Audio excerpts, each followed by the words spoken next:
মাদকের কারণে চুরি ছিনতাই রাহাতারি এমন কোনো অপরাধ নাই যেটা মাদকের কারণে হচ্ছে না। সমাজে যতগুলি অপকর্ম সম্পৃক্ত আছে সবগুলোর সাথে সম্পৃক্ত এই মাদক যারা সেবন করে তাদেরকে ধ্বংস করতে হলে আপনাদের প্রয়োজন।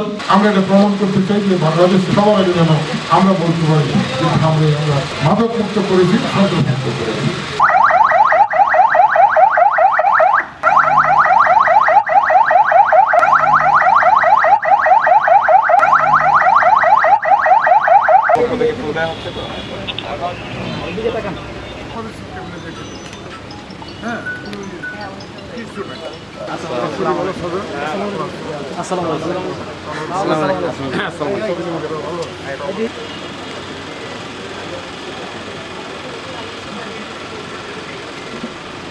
এই মাদক যদি আমরা নির্মূল করতে পারি তাহলে এই মাদকের কারণে একমাত্র মাদক নির্মূল হলেই আমরা সমস্ত অপরাধের অনেকাংশ কমিয়ে আনতে পারবো। এই মাদকের কারণে ধর্ষণ হচ্ছে, মাদকের কারণে মার্ডার হচ্ছে, মাদকের কারণে চুরি ছিনতাই রাহাতারি এমন কোনো অপরাধ নাই যেটা মাদকের কারণে হচ্ছে না। মাদক একটি জাতীয় রোগ হিসেবে আজকে পরিচিত। এটাকে ধ্বংস করার জন্য এবং সন্ত্রাস দুর্নীতিকে ধ্বংস করার জন্য আমাদের মাননীয় প্রধানমন্ত্রী জনাব তারেক রহমান সিদ্ধান্ত দিয়েছেন এবং কর্মসূচি নিয়েছেন দেশকে সন্ত্রাস দুর্নীতি এবং মাদক মুক্ত করার জন্য। তারই কারণে আজকে আপনাদেরকে এখানে আহ্বান করা হয়েছে।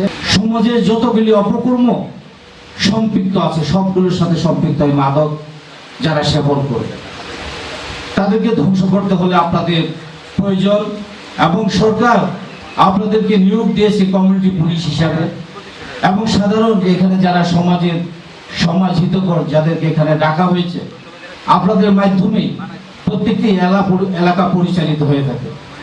আজকে আপনারা যদি সহযোগিতা করেন, আপনারা সকলেই যদি মনে করেন এই সমাজটাকে ভালো করা দরকার, তাহলে আপনাদের উদ্যোগ নিতে হবে।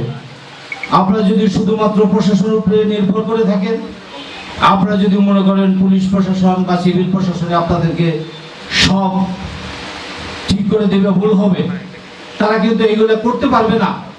আপনাদের সহযোগিতা লাগবে। এখানে আপনারা যারা আছেন তারা প্রত্যেক এলাকার নেতৃত্ব দিয়ে থাকেন। আপনারা প্রত্যেক এলাকায় যদি আপনারা ধরেন সেগুলোকে বন্ধ করার ব্যবস্থা করেন, সেই ক্ষেত্রে যদি পুলিশ প্রশাসনের সহযোগিতা লাগে এবং আমাদের সিভিল প্রশাসনের সহযোগিতা লাগে, আমাদের এমপি মহোদয়ের সহযোগিতা লাগে, আপনারা 100% সহযোগিতা পাবেন। আমার ঢাকা জেলার পুলিশ সুপার মহোদয়কে তার সাথে আগত অন্যান্য সাংবাদিক ভাইদের প্রতি একটা আবেদন বারবার আমি করে এসেছি। আপনারা জানেন দীর্ঘদিন ধামরাইয়ের মাঠে রাজনীতিতে আমার চলা, এই চলার মধ্যে ভালো মন্দ আপনারাও জানেন, আজকের এই প্রজন্মের যারা এই অনুষ্ঠানে আছেন তারাও জানেন, অনেকে আছেন তাদের দাদারাও জানতেন। আমি একটা জিনিস বিশ্বাস করি, আমাদের সকলকে চলে যেতে হবে। সন্তানরাও কেউ পাশে যাবে না, সম্পত্তিও যাবে না, শুধু একটু জিনিস যাবে, যদি মানুষের জন্য একটু ভালো কাজ করা যায় সেই কাজটি করতে চাই এবং সেখান থেকে অনেক দূর আমরা এগিয়ে আসতে পারবো। একটি ছোট্ট কথা আমি বলতে চাচ্ছি যে আমাদের ঐক্যবদ্ধভাবে আপনার কাজ করে যাই, কয়েকদিন লাগবে। এক সাংবাদিক ভাই বলেছেন আগে সেক্রেটারি যে 1 মাসের কথা বলেছিলাম, আমি যেতে ভাই এখনো মাঠে যেতে পারি না। আমি মাঠে যাওয়ার পরে হিসাবটা মিলাবা, তোমরা এখানে একটু দয়া করে সহযোগিতা করো। সবাই ভালো থাকবেন, সুস্থ থাকবেন। আমাদের সবার আগে এই মাদক সন্ত্রাস মুক্ত হবে আমরাই। আমার ছোটো ভাই আমাদের রেশন এসপি সাহেব মহোদয় বলেছেন যে ধামরাই মানুষ শান্তিপ্রিয় মানুষ, শান্ত মানুষ। আমরা এটা প্রমাণ করতে চাই যে বাংলাদেশে সবার আগে যেন আমরা বলতে পারি যে ধামরাই আমরা মাদক মুক্ত করেছি, সন্ত্রাস মুক্ত করেছি। Thank you. এটা কমিউনিটি পুলিশিং নতুন কোনো কনসেপ্ট নয়। আমার বিশ্বাস এখানে আগেও কমিউনিটি পুলিশিংয়ের কমিটি ছিল, কাজ করেছে। আর আমাদের যে কমিউনিটি পুলিশিংয়ের নীতিমালা আছে এটা আপনাদের কাছেও দিয়ে দিব আমরা।